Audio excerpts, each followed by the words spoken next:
Dear students, यह video class 11 subject biology chapter number 2 का part 6 है। अब तक आपने जगत मोनेरा और जीव जगत वर्गीकरण के संबंध में पढ़ा। अब आता है आपका जगत प्रोटिस्टा। तो जगत प्रोटिस्टा में कौन से जीव आते हैं उनकी जानकारी इस वीडियो में आपको दी जाएगी। तो R.H. व्हीटेकर, यानी आप पढ़ चुके हैं कि R.H. व्हीटेकर ने एक जगत वर्गीकरण प्रणाली बनाई जिसके अनुसार जगत प्रोटिस्टा में एक कोशिकीय और यूकैरियोटिक जीवों को रखा गया। यानी एक कोशिका वाले परंतु यूकैरियोटिक आपको बताया जा चुका है। यूकैरियोटिक जीव कौन से होते हैं? जिनमें केंद्रक तथा अन्य कोशिकांग सुविकसित होते हैं, परंतु इसकी सीमाओं को ठीक प्रकार से निर्धारित नहीं किया गया। अगर हम प्रोटिस्टा शब्द की बात करें तो प्रोटिस्टा का अर्थ होता है प्राथमिक, यानी प्राइमरी। तो इसी तरह से इसमें प्राइमरी जीवों को रखा गया। इसमें मुख्य रूप से डायनो, फ्लैजिलेट, यूग्लिनॉइड, अपवंक प्रकार के कवक और प्रोटोजोआ को रखा गया। अगर इस जगत के जीवों के सामान्य लक्षणों को देखते हैं तो सामान्य लक्षण इस प्रकार से हैं। पहले तो ये एक जीव नंबर एक कोशिकीय और यूकैरियोटिक होते हैं, यानी अभी आपको बताया कि एक कोशिकीय होंगे और यूकैरियोटिक होंगे। सेकंड, ये प्राय जलीय होते हैं, यानी अधिकांश जीव ये जल में ही पाए जाते हैं। इसमें से कुछ जीव ऐसे होते हैं जो प्रकाश संश्लेषी होते हैं, यानी अपना भोजन स्वयं बनाते हैं। तो प्रकाश संश्लेषी जीवों में क्लोरोप्लास्ट पाया जाता है। क्लोरोप्लास्ट होने के कारण ये अपना भोजन स्वयं बनाते हैं। इसी तरह से यूग्लिना एक ऐसा जीव है जो पौधों व जंतुओं दोनों की तरह से कार्य करता है, यानी प्रकाश की उपस्थिति में रहता है तो प्रकाश संश्लेषण करके पौधे के समान अपना भोजन बनाता है, और जब प्रकाश की अनुपस्थिति में होता है तो जंतुओं के समान अपना भोजन दूसरे जीवों से प्राप्त करता है।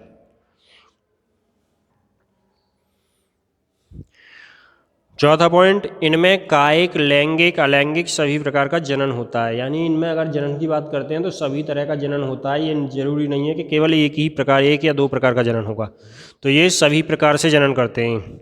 इनमें समसूत्री, सूत्री, अर्धसूत्री विभाजन सभी होते हैं। अब इसी जगत में एक जीव आते हैं जिनको क्राइसोफाइट की श्रेणी में रखा गया है। क्राइसोफाइट एक प्रकार से सुनहरे शैवाल जो समुद्र में प्रकाश संश्लेषण की क्रिया द्वारा अपना भोजन बनाते हैं, उनको हम क्राइसोफाइट कहते हैं। ये खाद्य सामग्री को, यानी अपने भोजन को तेल और क्राइसोलैमिनेरिन नामक पॉलीसैकेराइड के रूप में संचित करके रखते हैं। यानी अपना जो भोजन होता है वो तेल में या पॉलीसैकेराइड, जो इस पॉलीसैकेराइड पाया जाता है वो क्राइसोलैमिनेरिन नामक होता है। इस जगत का सेकंड वर्ग आता है डायनोफ्लैजिलेट। ये भी एक कोशिकीय और प्रकाश संश्लेषी शैवाल हैं। इनमें AC नामक क्लोरोफिल और ज़ैंथोफिल पाया जाता है, जिसके कारण इनका रंग पीला, हरा, नीला, लाल, भूरा हो सकता है।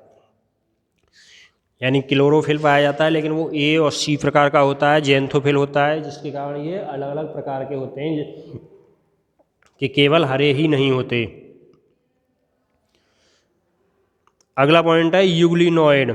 यूग्लिनॉइड भी एक कोश की जीव है, यानी सभी एक कोश की हैं, आप तो पहले ही बताया जा चुका है, जो फ्लैजिला द्वारा इधर उधर घूमते रहते हैं। यानी इनमें फ्लैजिला होते हैं जो गमन करने के लिए प्रयोग में आते हैं। ये तालाबों, गड्ढों के ताज़ा पानी या गीली मिट्टी में आसानी से पाए जाते हैं। ये स्वपोषी और परपोषी दोनों प्रकार के हो सकते हैं, इसलिए ये जंतु और पौधों दोनों की तरह से जीवन यापन करते हैं, क्योंकि इनमें क्लोरोफिल होता है।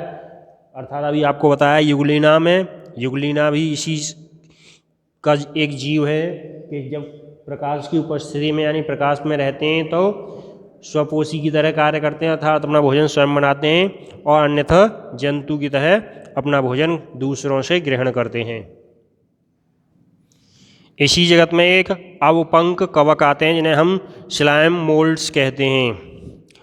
ये साधारण स्थलीय जीव होते हैं जो नम स्थानों पर पाए जाते हैं और प्राय परपोषी होते हैं। यानी कवक में आपने पढ़ा है सभी कवक परपोषी होते हैं, लेकिन उन कवकों को अलग कवक जगत में रखा गया है। यहाँ पर ये एक कोशिकीय हैं, इसलिए इनको जगत प्रोटिस्टा में रखा गया है।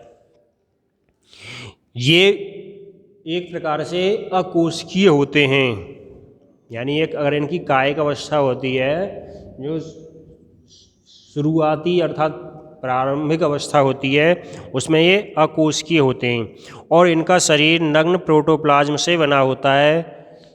ये धीरे धीरे लकड़ी के लट्ठों, सड़े गले पत्तों आदि पर रेंगते रहते हैं, यानी इस तरह से अपना ये जीवन यापन करते हैं। इसी में आता है प्रोटोजोआ। प्रोटोजोआ आपने एक संघ के रूप में पढ़ा होगा पहले 9th 10th में कि प्रोटोजोआ एक संघ है, यानी समूह है एक प्रकार का जिसमें एक कोश के जीव आते हैं। तो प्रोटोजोआ की बात करते हैं तो प्रोटोजोआ ग्रीक भाषा के दो शब्दों यानी प्रोटो और जोआ से बना है। प्रोटो का मतलब होता है प्रथम और जोआ का मतलब यानी जोअंश या जोआ जंतु। तो इस तरह से ये प्रथम जंतु कहलाते हैं और ये एक कोशिकीय सुकेंद्रीय अर्थात जिनमें केंद्रक होता है और परपोषी सूक्ष्म जीव होते हैं। ये मुख्य रूप से परपोषी के रूप में ही अपना जीवन यापन करते हैं। ये अन्य विभिन्न प्रकार के जीव जंतुओं में पाए जाते हैं, पेड़ पौधों में पाए जाते हैं। इनको मुख्य रूप से निम्नलिखित वर्गों में विभाजित किया जा सकता है, जैसे अमीबॉइड प्रोटोजोअंस, जैसे अमीबा एंटमीबा आपने पढ़ा है। सेकंड, फ्लैजिलेटेड प्रोटोजोअंस जैसे ट्रैपिनोसोमा संघ के कुल के जीव। सिलिएटेड प्रोटोजोअंस पैरामीशियम आपने देखा है कि पैरामीशियम एक लगभग चप्पल की आकृति का जीव होता है। स्पोरोजोअंस में प्लाज्मोडियम आते हैं, जो कि आप जानते हैं प्लाज्मोडियम मादा एनाफिलीज के मच्छर के द्वारा मनुष्य के में परजीवी के रूप में पाया जाता है, यानी मनुष्य में मलेरिया उत्पन्न करने में मुख्य भूमिका निभाता है।